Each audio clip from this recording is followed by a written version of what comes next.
I would hope that someone would look back and be like, man, like Lauren was a crazy competitor, and see like the passion and fire I put into fencing. So yeah, maybe I think in terms of fencing legacy, like something that always bothered me growing up is how people look down on like women's fencing. Like a lot of men say, oh, women's fencing is so boring. So I would hope to maybe be like one of those fencers where everyone was like, man, she was really good. Men or women, like she was really good. Me as a person, I guess just like I would hope I have an impact on the younger generation in terms of getting into fencing, like being someone that they, name when they're like, oh, like who's one of your fencing idols, who's someone you looked up to. I'd hope, maybe that could be me. I think it already is. It already is. You are now part of a social experiment.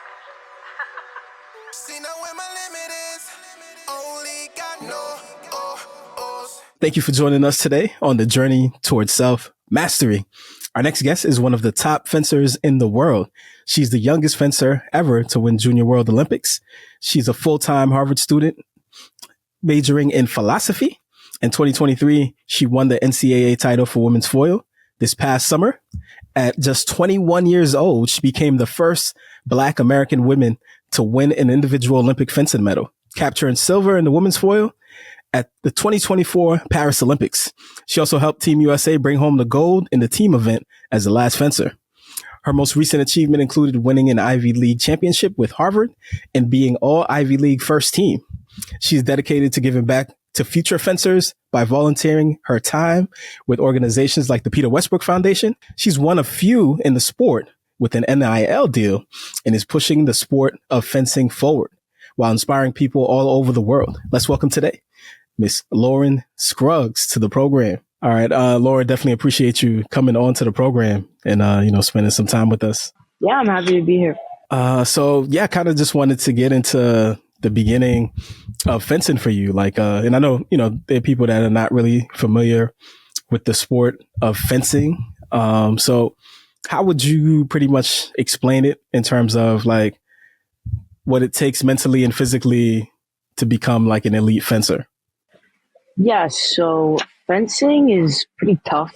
I would say in terms of like the skill set and the types of training, it's highly technical, but also you get your, physique has to be fit. So I would say it's kind of like, I feel like a lot of the training is similar to boxing, though I would say boxing a little harder. But that's like kind of the closest the sport is to, just because you have to just put so many reps in the gym of like practicing your moves and techniques and how to read the other person. So I would say it's like I think it is a martial art low key. So, it's a combat sport. The other person's trying to hit you, and you're trying to hit them. So, it's kind of that mentality, but a lot of people like to call it, I guess, physical chess. I think that's a boring way to describe the sport. As someone who's played chess, I would not say fencing is like chess, but yeah, some people like to call it chess, but a highly technical, highly physical sport. So with that, what you saying, like the chess is boring, would you say like you're more of an athlete that kind of goes with the flow, or you were always like thinking during your matches? I definitely go with the flow. I can only speak for myself, but I feel like the best fencing happens when you just kind of go with the flow and you're not thinking.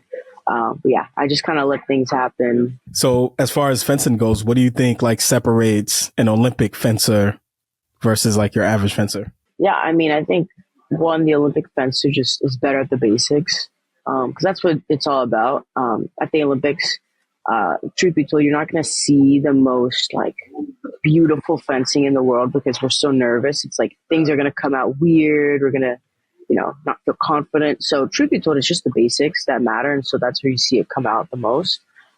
Simple things like just taking in a step and lunging, or just a simple parry post, things like that. Olympic fencers are probably the best at it. So, I would say we're just really good at the basics. And then after you get, a solid foundation, then you can build up with some fancier moves. Makes sense. So fencing has been pretty much a big part of your life since 6-7 years old.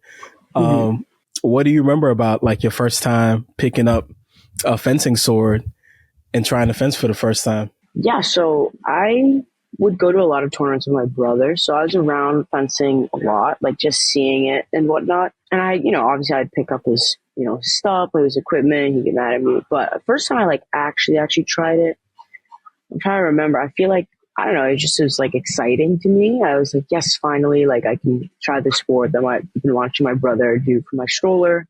My mom was always like, oh, like I always told my brother, like, I'm going to be better than you. Like, I'm going to be so much better than you at this sport. You suck. Like, I would taunt him and whatnot. So I think overall, I was just super excited to like finally get to fence. Yeah, and your brother was pretty good. Like he fenced for Columbia, right? Yeah, he's pretty good. Got it. All right. So what, we know that, with fencing, there's 3 different type of swords that you can choose. So what made you go into choosing the foil? Yeah, I didn't really have a choice. I kind of just like where I started fencing, that's like all they had. But yeah, I think it just, luckily I just kind of found the one that fit with me, but there was no like real selection. Yeah. Got you. For those that don't know, can you share like what the goals of the foil are and what separates it from other swords? Yeah, so foil, there's a button at the end, and the opponent will have this vest that kind of conducts. And so your target is only really the chest area. And the other 2, like saber, there's no point. It's like you slap them, so you can touch from like torso above. And then epee is kind of like foil. There's a button at the end, but you can touch the entire body. So that kind of influences the strategy and how you fence. Just looking at, your life, it seems like you grew up in 2 different worlds, like growing up in Queens and then, going into fencing, which one of your mentors, Peter Westbrook, says is a lily white sport. So what was your kind of experience balancing both of those worlds growing up? Yeah, I mean, I feel like I was always doing that from a young age. I went to a pretty white school, like K through 12. And so I feel like first starting off with that commute where I was going from, my neighborhood to this really bougie, fancy white neighborhood with all these rich kids, was a little jarring at first, but I think I felt like the subway was me like going into like a new world almost. So going into fencing was just kind of like an extension of that experience that I had already had. And so I would say that my experience like in, lower school and whatnot kind of, I think helped me get over some of the trials and difficulties I faced early on. Like I remember like people just didn't like me. Like they didn't like when I was winning and doing well. And I kind of noticed that because, it's one thing to not like someone because they beat your kid or whatnot, but it got to the point where it's like only when I was doing well, people seemed to not like me.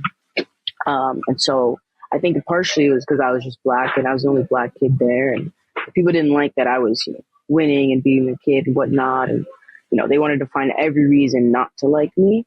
So I feel like being alone was kind of a defining factor in like me first starting out in fencing for sure. And then as I got older, like going to Europe for World Cups, because they're a sport that's judged, right? You're gonna have people judging you, and so luckily, I think because I know who I am coming into these spaces, I like my etiquette and how I carry myself is, I think, a lot just better than my opponents. Like if you watch the Italians fence or the French people fence, they're always complaining, cursing, yelling at the ref. I never even dared do any of that sort of early on, just because I knew like for me, like one complaint, it's like I'm done. Like the referee is gonna start these cards and whatnot. So I think overall I just came in just knowing that I had to be the best version of myself 24/7.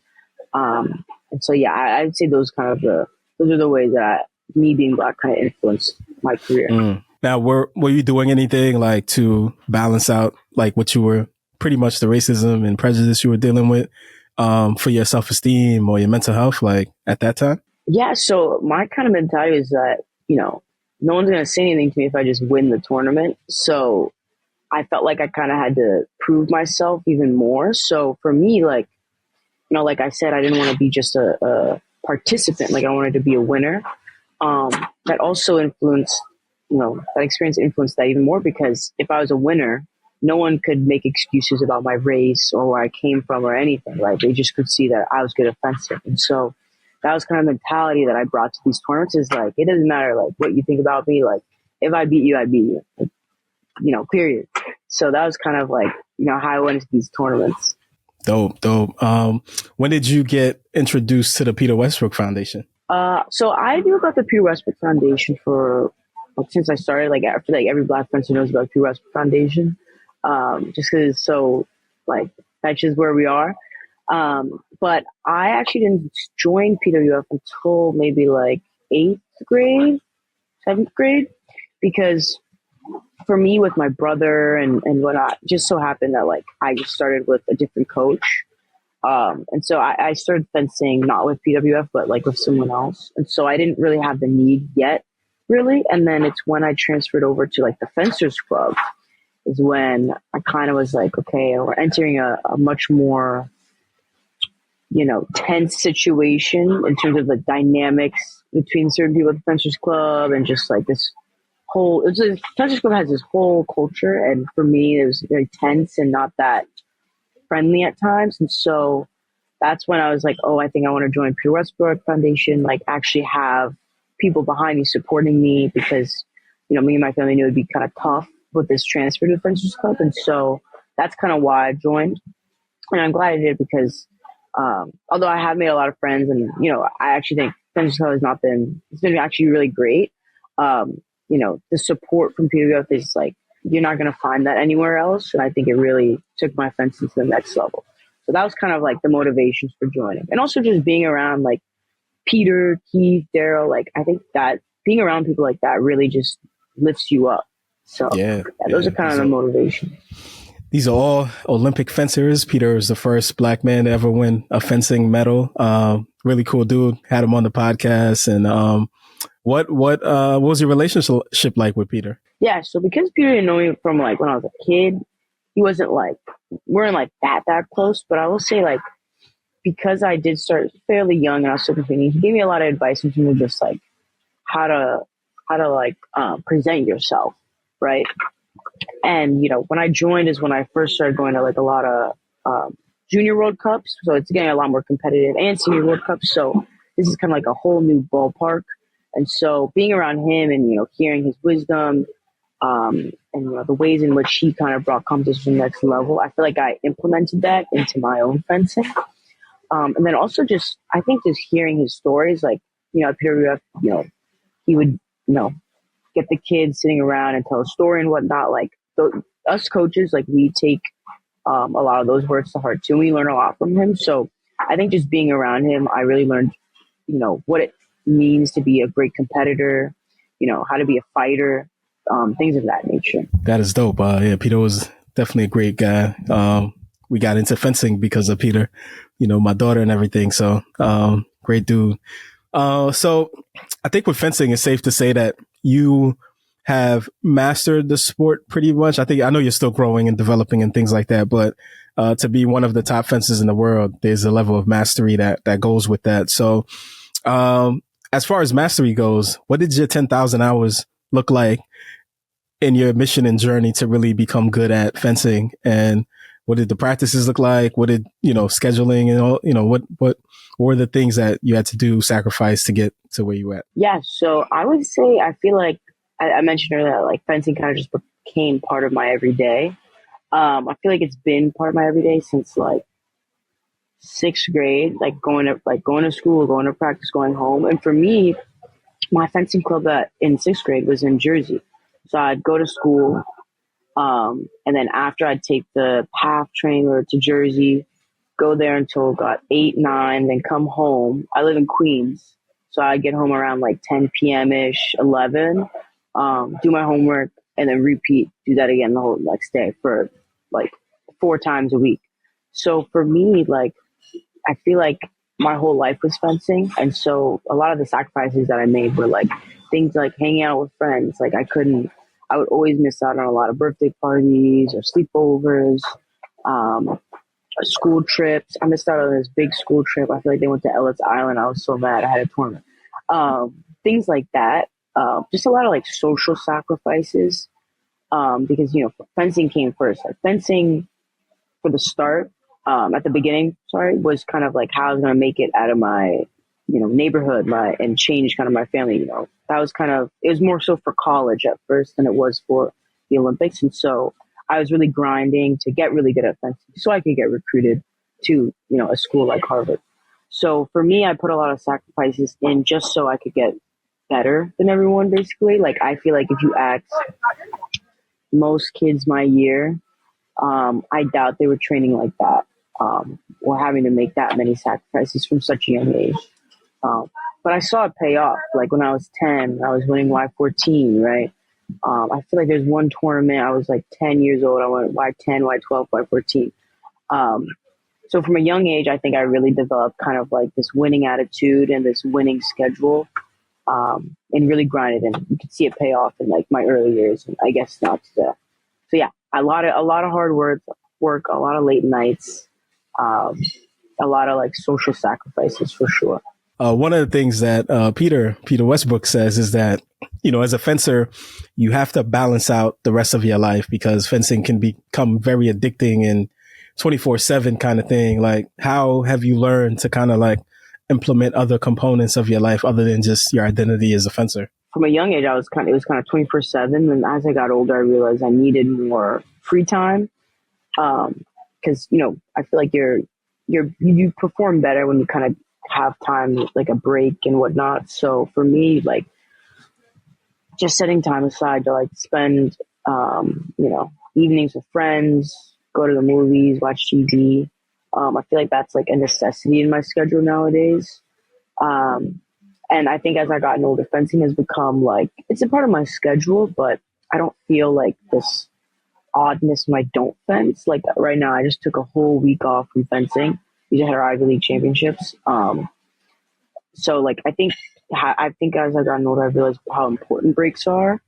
And I think my performance has just gotten a lot better because of it. Got it. So as far as like the mastery component goes, have you developed any like routines or anything like that you do that kind of works for you mentally and physically for the sport? Any songs you listen to? Like, I mean, I think before the tournaments, I always try to hype myself up. So listening to music, what are you listening to? Kind of, depends. I think I like listening to Meek Mill, a lot of Pop Smoke. So it just depends on what I'm feeling, but a lot of hip hop usually. And then I'll try not to talk to anyone day of, do my own thing, warm up, kind of get myself in the zone. In terms of like daily routine, I would say I try to like do my stretching every day. I feel like as I get older, that's super important and a highly underrated thing to do. And then also just working out like every day, like even if it's only for 30 minutes, like trying to move my body, I think is really important. Got it. So part of fencing too is navigating winning and losing. Like no matter how good of a fencer you are, you're going to catch some L's. How have you been able to handle like victories and setbacks as far as like mentally? Yeah, I've had quite a few. I would say first things first is like, if I give my all at the tournament and I lose, I don't have any reason to be like disappointed in myself. Like, I think that was a mentality that my coach kind of instilled in me early on, is like, if you try your hardest, like I won't be mad at you. And so, as I've gotten older, like developing that mentality allows me to kind of recover from losses quicker because I know like I gave my all. And then, yeah, I think just understanding like losses are part of the game. And also for me personally, I like to think that if I lose, it's maybe because like I'm supposed to do something better in the future. So like, actually, I want to say before the Olympics, like the season before, I had like this really, really tough loss. Like I was the second to last person on the team event and I completely blew the lead. And it was like really, really rough. And like mentally, I was like kind of broken down. But then I was like, wait, like, maybe this is happening for a reason. Like maybe the next year in the future, like something good will happen. And then it turns out like, start of the next season, first tournament, like my first top 8, whole season goes well, obviously qualify for the Olympics, win a medal. Like, so I like to think things happen for a reason. And so for me, that just kind of helps me recover from the loss, no matter how big it is. Got you. So you were the youngest fencer to win Junior World Championships. Can you talk about like that moment for you and just, fencing at that level at such a young age? Yeah. So I want to say that was my second Junior World Championships. And yeah, I mean, I think coming in from like, that was being my second Junior Worlds, like, and I got a bronze, I believe, in my first one. I kind of wanted to like, and I hate losing. So like when I came back the next year, I was like, I don't want to do that again. And I want to say in the finals, I fenced the same girl I lost to in the previous tournament. So I was like I'm not losing again. Like I just can't lose against this girl. So, like I said, I'm a big competitor. Like I just didn't want to lose to this girl again off of just pride.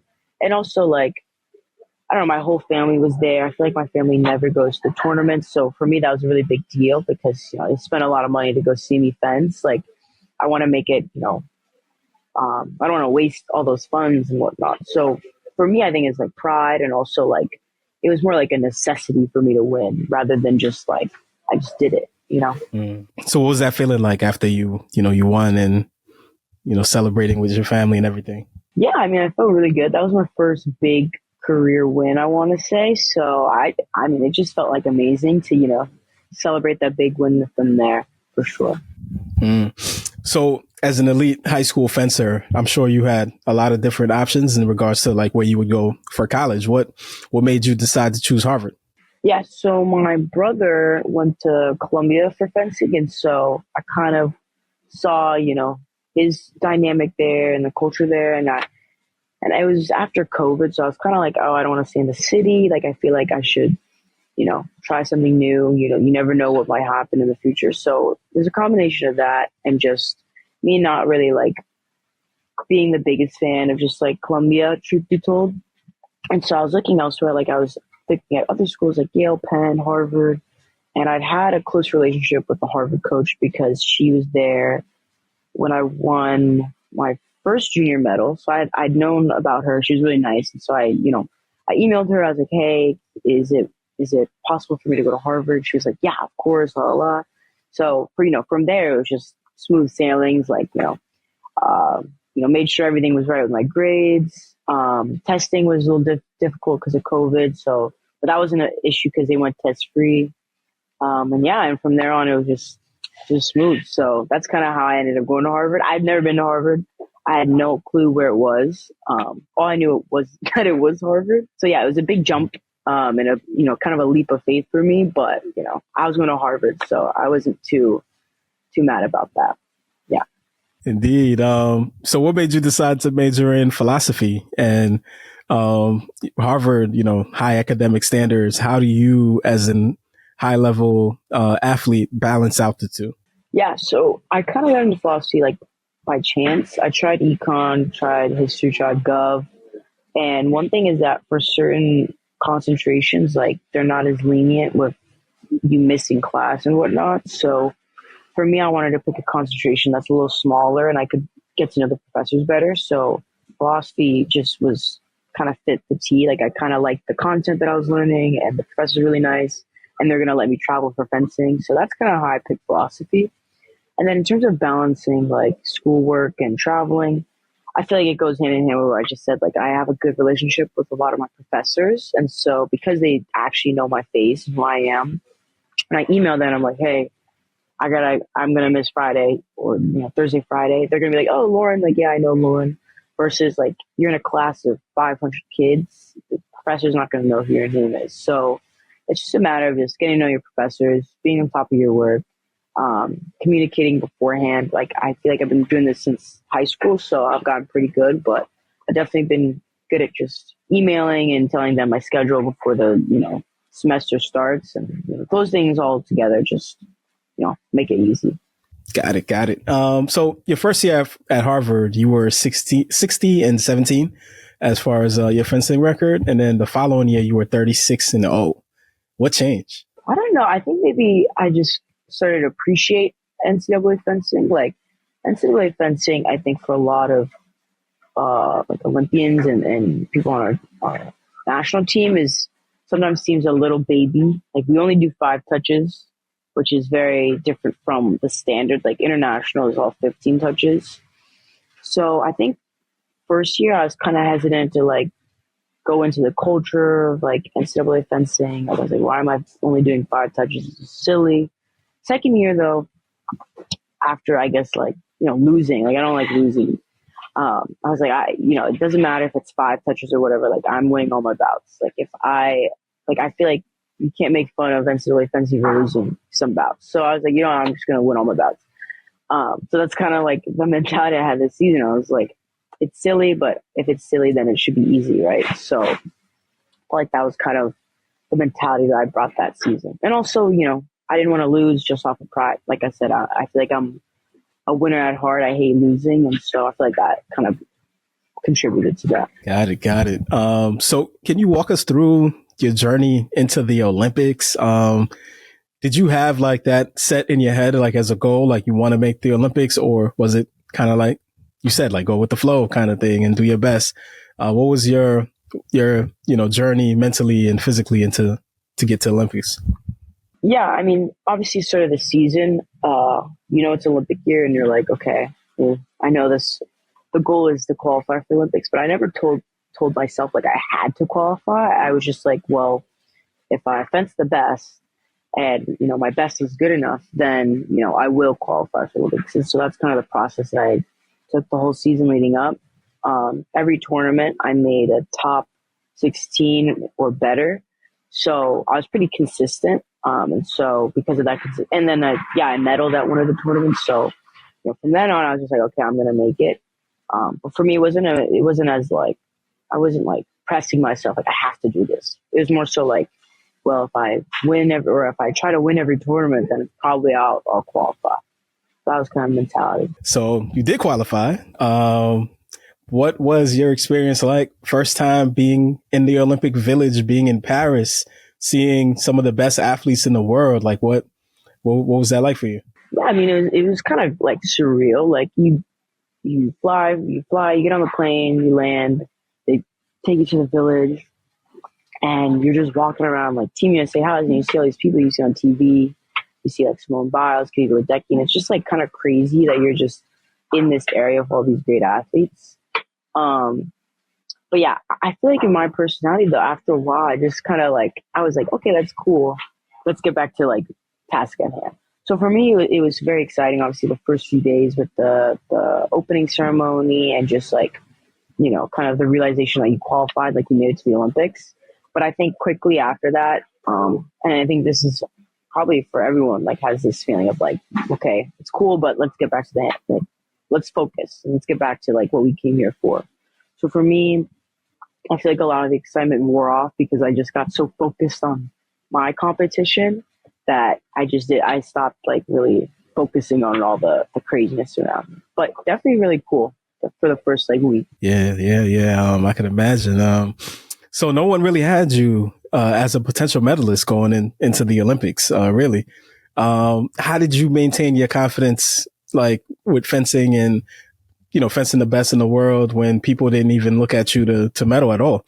And what was it like going through, gradually coming up with each session that you were fencing and, being in a position to medal? Yeah, so I think it's fun being the underdog because realistically you have less pressure than someone who's expected to medal. So I was just kind of going out there trying to have fun. I really like when I have a big crowd. So I really enjoyed just fencing in that venue. Yeah, my kind of mentality was like, okay, well, I have nothing to lose, literally. Like, this is my first Olympics. No one thinks I'm going to do anything. Like, let's just, fence to have fun, fence to enjoy the environment, yada, yada, yada. And so I think from the mentality of just wanting to compete at the highest level and give it my all, it brought me to the finals. But yeah, I feel like that's just kind of how I viewed it. Yeah. Now in the finals, you face your teammate Lee Kiefer. And what was your mindset going through that match? And did you know that you were in position to be the first Black woman to medal, like at the Olympics? Did you know that at the time? Yeah. So before fenced Lee, I had like a whole hour-long break, and so up until I basically qualified for the finals, I was pretty like focused on just like my next opponent. But I feel like after I got a medal, I kind of lost focus because I was so excited. So going into that finals period, I wouldn't say I was just happy to be there, honestly, which is rare for me. I'm never just happy to be there. So maybe she got lucky. I was a little shocked, but yeah, I mean, I was just honestly happy to be there, happy to, be leaving with a medal. And then I guess in terms of fencing Lee, like I have never beaten Lee in my life. So I can't say I was expecting to be there at the finals, but I was, always hoping.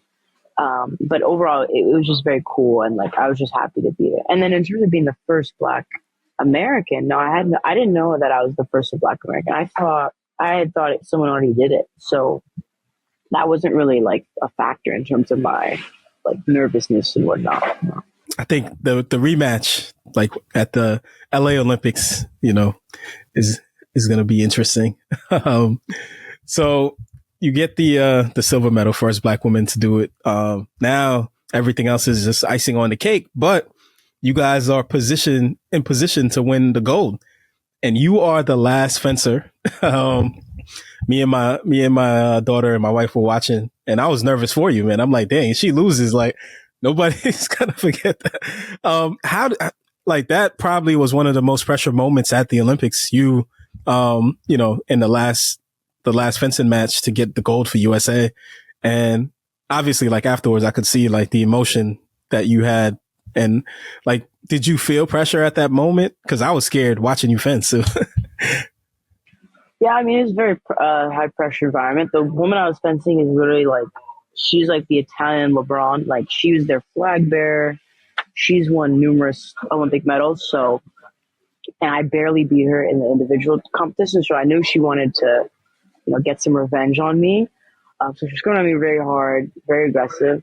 She's also huge, right? So, a lot of people are like, why'd you fence like that? It's because like if I went backwards, like I was gonna get hit. Like I'm 5'3", she's 6 foot. Not good. So I was really nervous to fence her because she's easily could just beat me like 10-0. But I think the reason that I was put as the anchor is because like compared to, everyone on the team, I feel like I'm a little crazy.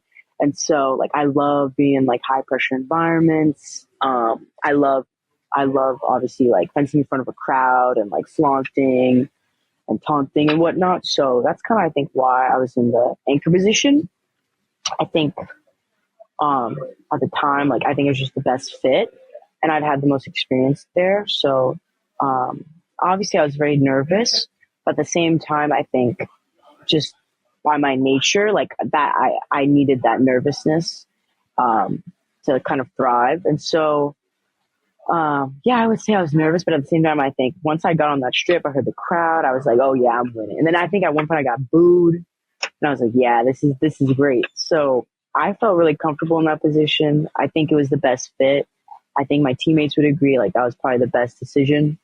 But yeah, you're gonna be nervous, but like I said earlier, like once you realize you're gonna be nervous, you can get over that fear a lot quicker.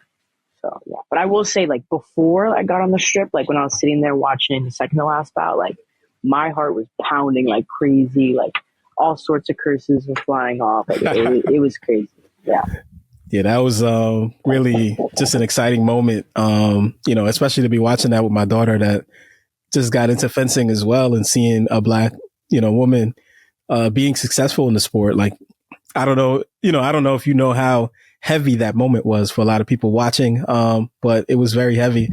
What was it like for you? Like, the Olympics, I feel like for athletes is kind of the pinnacle of their sport, and winning an Olympic medal sometimes is like a lifetime type of achievement. And you got that done at 21 years old. So like, how have things been for you like since that time? And, how do you think about it? Yeah, obviously I look back on the time like with a lot of fondness. I know it's like crazy, but I think like maybe because I'm young, I've always been the type just to like move on from things really quickly. So I don't know. I feel like at least now in my life, I don't really think about the Olympics that much.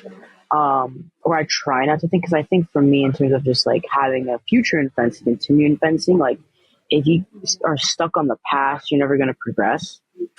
And this is even if you win a lot of medals and whatnot. Like, I think the best fencers, they're never like, oh, but I did that in so and so year. Like, okay, but what about this year? Like, I think you kind of have to have the mentality of like, okay, what's next? And that was cool, but what's next? And so that's kind of how I feel about the Olympics. Like, I think it was an honor, obviously, to compete, from a country, win a medal. But at the same time, like that summer. Like what I'm looking like, what's this summer? And so, yeah, that's just kind of how I feel right now. And I definitely struggled with kind of moving on because it's like this really big thing. But I think for me personally, if I want to continue fencing and continue winning, you just have to move on from that. So that's kind of where I am right now. That makes sense. That makes sense. What was the experience like in the Olympic Village? Because you still had probably another week after that to be in the village and see the other sports and be with amongst the other athletes. So what was the experience like just staying in the village after that? Yeah, so I would say definitely a week after. So like I was just like so tired. Like I think maybe all the stress from competing, like I needed a good like 3-4 days to just recover from that. So I honestly didn't really do much. Like I would just sleep in, go explore Paris. My friends came to watch me, so hang out with my friends. I watched a few like other sports. Like I watched my friend, dad works in the NBA, so I got chances to see like a lot of the basketball games, which is pretty sweet. And I didn't have tickets beforehand, so I was sick. Yeah, I just got to like, I don't know, I met some cool people. I met Stan Lee, if you know Stan Lee from like the Adidas shoe, the old dude. That was cool. Saw gymnastics. That was really cool to like see Simone Biles do her stuff on her stage. But yeah, I just kind of spent my time just like taking it all in. I'd walk around the village. They have all these like activities to do around the village. But yeah, I spent my time just relaxing and taking it all in, just hanging out with friends. But yeah, I would say for a good amount of time, like I didn't even want to go out to party because I was so tired and like I think had some lingering stress from competing. Gotcha. When you got back, you were able to see and speak with Peter Westbrook. So, what advice or what did he share with you? Yeah, I mean, he was just obviously really proud of me. Thankfully he got to see the achievement before he passed away. But yeah, I think he was just really proud of me. Like he had, he's known me since I was like an 8th grade little kid. So, I think for him to see me develop and to, reach the stage, I think he was just really proud. And so it was amazing to kind of share that moment with him. Now, I got to ask you, which medal is more important to you? Which medal do you value more, the silver individual or the team gold? I don't know. That's a tough question. I think honestly, maybe the team one, just because that's where I had the most struggles in my career. Like me being pretty, like, for example, our team is 2 like slightly older people and 2 younger people. And so for me, the past 4 years leading up to the Olympics, like trying to find my place within the squad. Like at first I tried one position, then I tried one, then finally I settled on the anchor position. And so being so young, like I had a lot of kind of struggles, learning how to be in that position, learning how to close out. Like I said, like literally the year before I had this terrible, terrible upset, and it kind of really scarred me a little bit. So, to come out there and finally win, I think was a really big deal to me.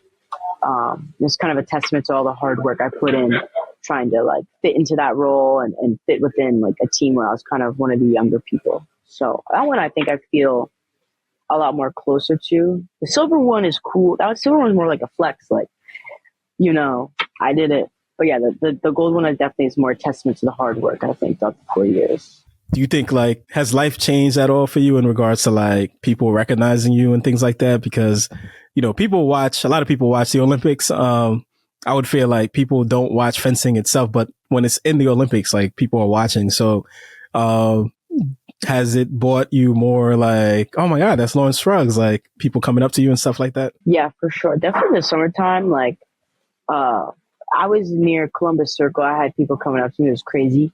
So that was kind of cool. I think because I was on Good Morning America, like after that, I definitely saw a lot more people saying hi to me. Definitely when I have my fencing stuff, like on the subway, I get a lot of like, hey, I saw you on TV, la, la, la. Even from like Europeans and whatnot, which is pretty cool.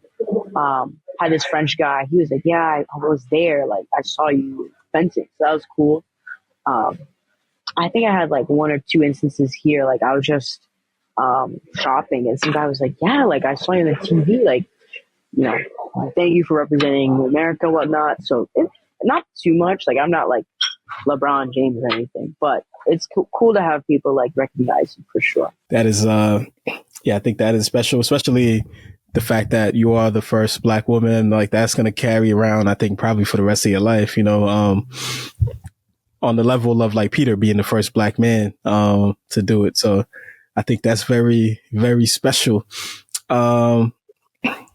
So I think like, people watching you, especially young Black girls, like that is a very, motivational thing to see somebody that looks like you succeeding in a sport where it's not a lot of people that look like you in the sport. So what advice do you have for, young girls coming up, young Black girls coming up in a sport that is mostly white, navigating through it? Yeah, I mean, I think mainly just stay confident. A lot of the experiences I had were kind of like trying to tear down my confidence and bring me down. And so for me, it's like one, like surrounding yourself with people who help you stay confident, whether that be just like keeping your circle small. For me, it was really just me, my mom, and my brother and grandma, and like maybe a few friends that I had. But yeah, find the people who uplift you. And then in terms of just like competing at the tournament, like I think we can, hope that people are more accepting and whatnot. But at the end of the day, like if you're not winning the tournament, it's hard to get that respect, right? And so for me, I think you are the one who's going to bring that respect for yourself. And so one thing I would say is try to be a champion, right? Don't go to the tournament trying to be a participant, like be there to win, because that's like the surest way you're going to get respect, unfortunately. And from there, I think, move on forward. But like, I wouldn't focus on outside people as much as focus on yourself, focus on winning. And, from there, I think things will develop. But that's just the situation we're in, unfortunately. I wish it wasn't like that. But yeah, I think that's the number one tip is just focus on yourself. Because I feel like people, once you focus on yourself, then they start to like you and see you for, how great you are. Great advice. Great advice. Now you are one of the few fencing athletes with an NIL deal. Do you see the sport eventually becoming more lucrative? Because fencing is often criticized as not, even the Olympians don't make that much money from winning and medaling and things like that. So do you see it becoming more lucrative with things like the NIL? It's tough to say. I mean, knowing like the sports business, a lot of it is about viewership. And like, I mean, even sports like gymnastics struggle with this, where viewership is only coming in every 4 years. So it's tough to say. One thing I will say is like, because of the history of fencing, just like the background, I could see it being more lucrative in other means, like fashion maybe, is a big one. Like you look at Miles, like Miles is a model, and I think he uses his fencing a lot in his modeling, or different passions like Lee, when she was like going to medical school, like that kind of became her niche. So I think using like for me personally, I don't know where I'm going to go with fencing, but it can be kind of like a catalyst to something more. But I don't know if it'll be the case in America that fencing will ever be something you turn on the TV to watch, just because it's so complicated. It's a sport that not a lot of people have access to. And for example, amongst a lot of wealthy people, it's not the sport they gravitate to watch. So I think in terms of just having Korean fencing, you just do it for the love of the game, not really like I don't think anyone's fencing because they want to make a ton of money. If anything, a lot of fencers already have a ton of money, so it's not really something they're focused on. But unfortunately, I think it's tough to say. But if someone can figure out a way to make it more fun, I think the best way to do it is get better announcers. Like, truth be told, the announcers we have are just really boring. I don't know why we still have them. Like, and it's whatever. Exciting. Like, I don't know how it could be like that. I don't know. People they can attack me, hate me, whatever. They're boring. You need better announcers. I think that's the number one way to make it better. Because I'm literally trying to hit someone. Like, why are we talking like, oh, and there she goes? Like, I literally just stabbed someone. I don't know. Oh man, that's hilarious. Now another thing that you mentioned is that like it is an elitist sport. And because of that, there's underrepresentation in the Black and brown communities. But you're kind of changing that up a little bit. And some of the athletes from Peter Westbrook, do you see fencing becoming more affordable and more, people, that are not, don't have the same, I guess, financial, like the same money and to be able to afford fencing? Like, do you see it getting out to more schools and being able to be Yeah, I accessible? think I'm definitely seeing expanding to different communities. A lot more schools are offering fencing, I want to say. And also, like, compared to when I was younger, there's a lot more, like, non for profits, helping kids get into fencing. Like, Nzinga has Peace. So, even then, like, NPWF has gotten a lot bigger, I would say. So, I think the sport is expanding. Also, like, clubs, I think, are offering more, like, programs to help kids get into fencing. I think there's just a lot more support in general. I know U.S. fencing has a lot more initiatives. Like when I was young, they didn't have anything like supporting kids getting into fencing, like grants or anything. And now you're seeing they have all these programs. So I think sport is definitely getting more accessible, but it still is, has some hurdles just because of the travel component. But you're seeing that in a lot of different sports where it is pay for play. Like basketball is highly pay for play, I would feel like nowadays. So I feel like the sport industry as a whole. All right, before we wrap up, just want to play a quick game called What's Your Favorite? Just identifying a few of your favorite things. What is your favorite fencing match that you've been in outside of the Olympics? Favorite fencing match? Probably when I won my first medal. I fenced this Polish girl. It was 15-14. It's kind of in DC. I got my first medal. That was probably my favorite match. Just because it was in front of a big crowd. It was super high pressure. And it was all to get a medal. So that was probably my favorite one. Got it. All right. Favorite country that you fence in? I know you travel all around. I think Shanghai is pretty cool. I'd never been to Asia before, so that was like my first experience in Asia. And Shanghai is like a really, really pretty city. There's like a lot going on. Yeah. Did you get a chance to enjoy it, or was it just like specifically for sports? No, I got like one rest day, so I got to see like the city. It's like they're super advanced, and like it puts New York to shame a little bit. So it was really cool. Do you have any favorite foods that you eat before or after competition? Yeah, I like to have McDonald's before. Really? It's my lucky meal. Yeah. McDonald's. Yeah. What do you get from McDonald's? I usually just go for like nuggets and fries. Yeah. Before I fenced, I had a Uber Eats McDonald's, and then while I was fencing, they somehow got McDonald's for me. So that is funny. That's funny, man. I would never think McDonald's for an Olympic fencer. Yeah, McDonald's is great. Oh man! All right. What is the greatest lesson that Peter Westbrook has taught you? I would say the people you keep close are not the ones who like love you when you're winning. It's like the ones who are there for you when you're losing. I think a lot of people get caught up in the success and the love, and they don't tend to appreciate the people who have always been there. So that was kind of probably the number one lesson. That is a good one. Your favorite philosopher or philosophical idea that you studied in school? I don't know. I really like this Nietzsche one. I don't like everything he says. A little controversial guy, but it was more so like the sentiment of just like being your own leader and like carving your own path, and not following anyone else. I think that's kind of something I took to heart. And then what's your favorite life gem that anybody has given you? Just life advice or anything on life? I think just like never underestimating like the power of hard work. Like I think just regardless of talent, like just working hard is the key to success. You see a lot of people like who maybe aren't that talented at fencing, but they work a lot harder and they tend to outshine those with talent. So just working hard because you never know. Indeed. I think that definitely goes a long way. They always say like the number one thing you can control is your effort, you know? So just to wrap up, it's kind of weird asking a 21-year-old this, but what is like the legacy that you're trying to establish for yourself? Just when it comes to the person Lauren and the fencer Lauren. I would hope that someone would look back and be like, man, like Lauren was a crazy competitor. And see like this passion and fire I put into fencing. So yeah, maybe I think in terms of fencing legacy, like something that always bothered me growing up is how people look down on like women's fencing. Like a lot of men say, "Oh, women's fencing is so boring." So I would hope to maybe be like one of those fencers where everyone was like, "Man, she was really good." Men or women, like she was really good.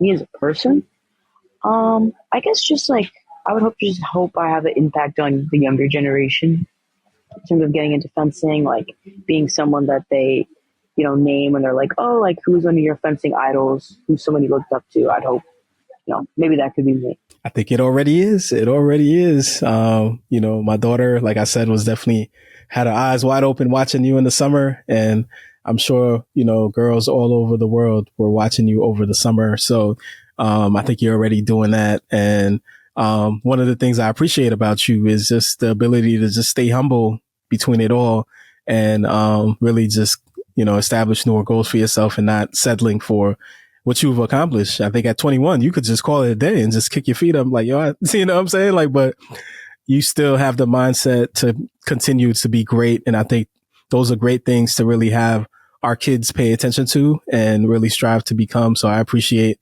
you as a fencer and the person, Lauren, and I'm excited to just continue seeing the rest of your journey. Yeah. So I appreciate your time, Lauren. Listeners, if you have not watched Lauren fence before, do yourself a favor, hit that YouTube up and check out Lauren Scruggs, one of the best fencers in the world. Check her out. And of course, remember, your mind is the most powerful tool in the universe. If you can think it, you can do it. If you believe in it, you can be it. And if you fight for it, you can have it. The world is yours. This has been your host, Mr. G, and I'll see you next time on MasterMine. So every day I'm going hard. I'm talking business, bank accounts, and credit cards. And somehow we defeat the odds and making sure that no one starves illegal. All you had to